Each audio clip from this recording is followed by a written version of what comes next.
గుర్తు చేసుకుందాం ఒక్క మాట.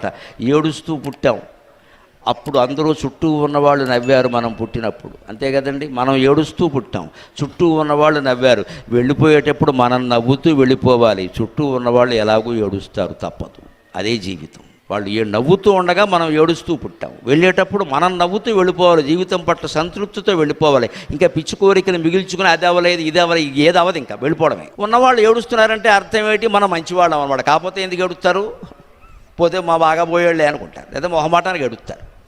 నిజంగా బాధపడుతున్నారంటే మనం అంత మంచివాళ్ళం, అనుమానం ఏం లేదుగా. అందుకని వాళ్ళు బాధపడుతూనే ఉంటారు, మనం నవ్వుతూ వెళ్ళిపోవాలి. అంటే మధ్యలో జీవితం నువ్వు ఎలా గడిపోవయ్యా, 10 మందికి ఉపయోగపడేలా గడిపితే ఇలాగే జరుగుతుంది, అనుమానం ఏముంది. ఉన్న సొమ్ము ఎక్కువగా ఉంటే అక్రమ సంపాదన దేనికి పని. రేపు పొద్దున్న పేపర్లో మన అక్రమ సంపాదన అంతా బయటపడితే తలెత్తుకోగలవా? బంధువుల్లో మిత్రుల్లో ఎంత అవమానం. అంతకంటే ఆయన బతికినంతకాలం నీతిగా బతికాడండి, వెళ్ళిపోయాడు చిన్నతనంలో అంటే ఎంత ఆనందంగా ఉంటుందండి ఆ విషయం.